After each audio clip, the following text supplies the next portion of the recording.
Hello everyone, welcome to the second lecture on oscillators by Yashoda. In the lecture 1, we discussed about the oscillators and the concept of feedback network. The oscillator means it is an electronic circuit which produces an alternating voltage is called an oscillator and without the help of any external signals. And the feedback is the process in which the fraction of the output signals of the amplifier is fed back to the input of the amplifier. It has two types. One is positive feedback and another one is negative feedback. The negative feedback will be means it gives the source voltage and the feedback voltage are out of phase, then it is called as the negative phase.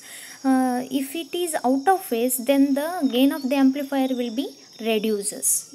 That's why it is called as the negative feedback. The positive feedback means it is the source voltage and the feedback voltage are in phase, means they are same in the phase. If it is same, if it is in the phase, then the feedback network, the feedback increases the input gain. That's why it is called as the positive signals, and also it is used in the oscillators because of it increases the gain of the amplifier. Next, in this class we will discuss about the conditions of the oscillators. That is called Barkhausen criterion. So oscillation is achieved through positive feedback which produces output signal without input signals. So how it is possible without input signal? How can it produce the output? Means in the circuit, means the frequency in the oscillation, frequency of the oscillation will have some thermal noise in the circuit. So that's why it produces the output without the input signals. Let us consider an inverting amplifier as shown in the figure. So here is the input voltage Vi and inverting amplifier with gain A and output voltage V0. Here let us apply the input of the amplifier, input voltage to the amplifier, and it after amplifying the signals produces 180-degree phase shift, means it changes the phase from plus to minus. Here the figure shows the plus and minus to the phases, means signal phases. Here is the plus minus and output has the minus plus, so that's why it changes the phase, means 180-degree phase shift. Output is fed back through the feedback network and it also changes the phase. Again it produces the 180-degree phase shift. That output voltage will comes from the feedback network is called as the feedback voltage. That can be written as Vf is equals to beta into V0, means the beta times of the output voltage. That is called as the feedback voltage. That feedback voltage is again acts as an input voltage, means the Vi is equals to Vf in the circuit. So here let us consider V0, means that is output voltage is equals to A into Vi. Voltage Vi is applied to the amplifier and the output voltage will becomes V0, that is equals to amplifier into gain of the amplifier A into input voltage Vi.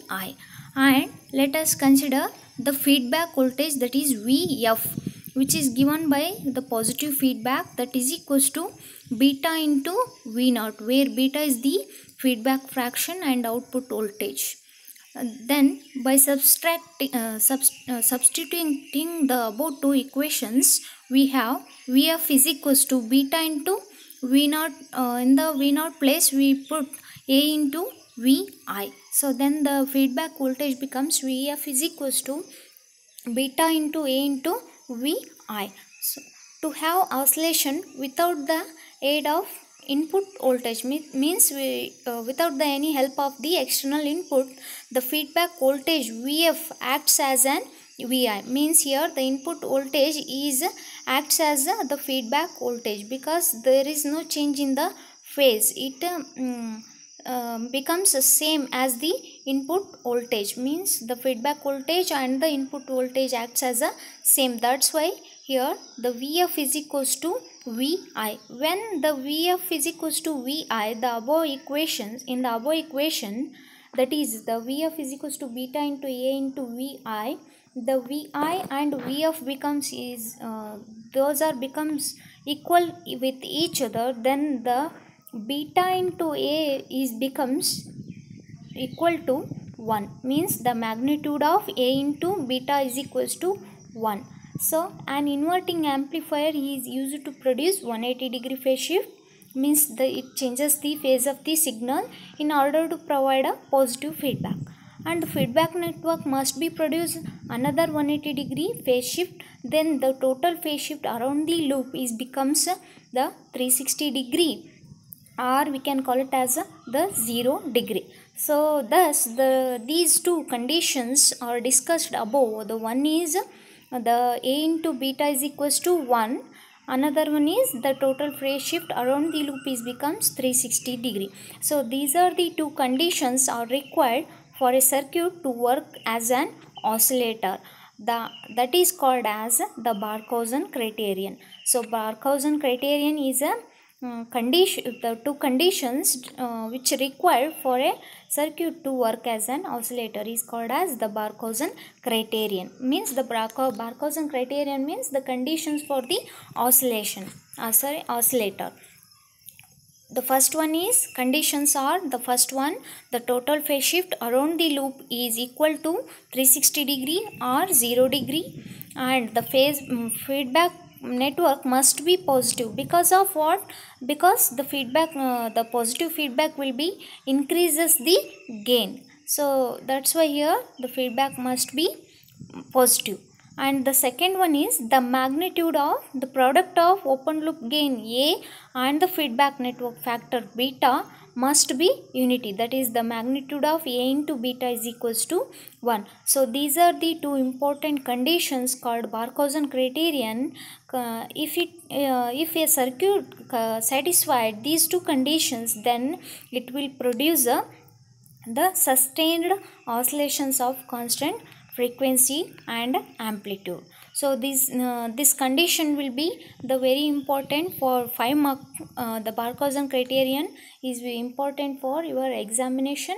It comes under in the 5 mark question. That is the write a note on the Barkhausen criterion. So you should write all the with explaining the circuit and write down these two conditions. That is say with me all of you, the total phase shift around the loop is equal to 360 degree or 0 degree, and feedback must be positive feedback. And second one is the magnitude of the product of open loop gain A and the feedback network factor must be unity. That is A into beta is equals to 1. So these are the two conditions, are the two conditions are which is used to produce a sustained oscillation. So sustained oscillations are also called as undamped oscillations. Here is the diagram of the oscillations. If A into beta is equals to 1, then the circuit gives the sustained oscillation or undamped oscillation. So sustained means it is a regular and repeated oscillation without the change of any amplitude and frequency, means it has the constant amplitude and the constant frequency. As goes on time, it repeats the same waveform. So that is called as a sustained oscillation or damped oscillation. When it gives, if A into beta is equals to 1, if A into beta is equals to greater than 1, then it gives the growing oscillation. It is also sinusoidal oscillator, but it growing oscillator, because A into beta is greater than 1, then it gives damped oscillation. Means here the as goes on increases the time, the amplitude will be changes.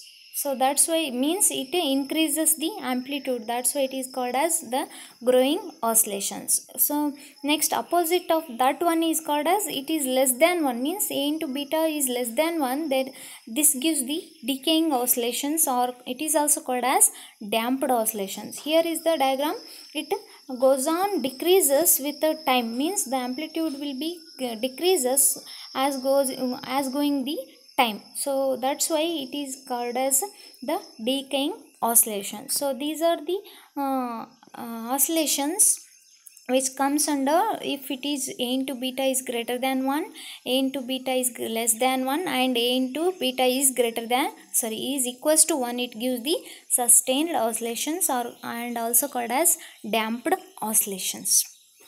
So that sustained oscillation is nothing but your sinusoidal oscillator. So these are the two types of oscillators or oscillation.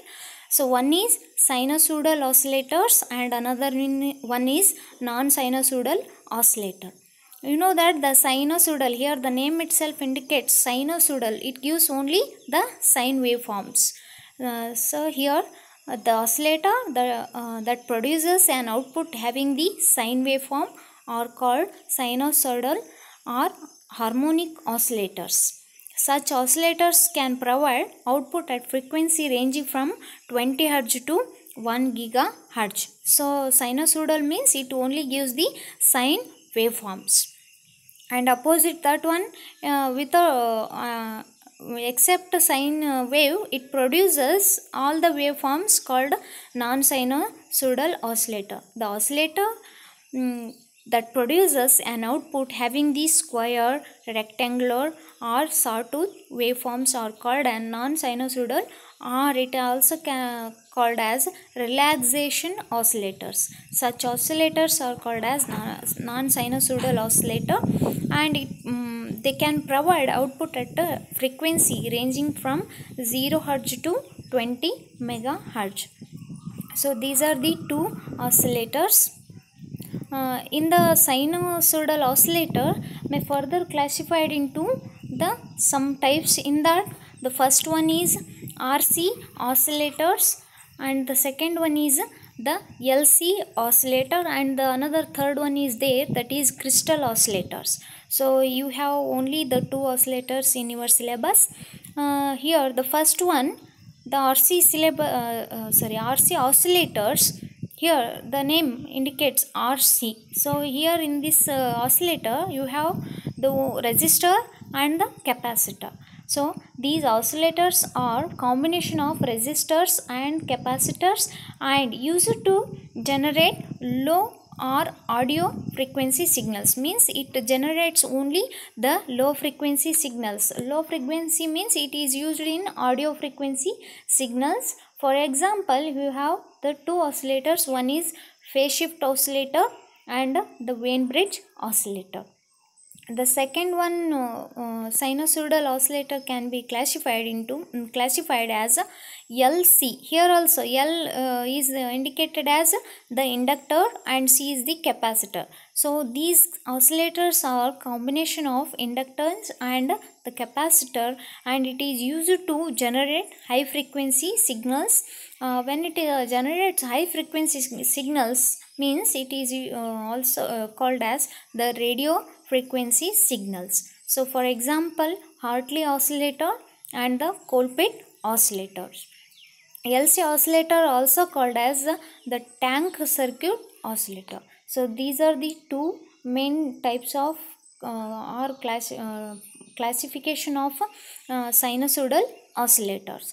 So these are all about the today's class. In the next class we discussed about RC, the example of RC oscillator, that is the first one, the phase shift oscillators. Thank you.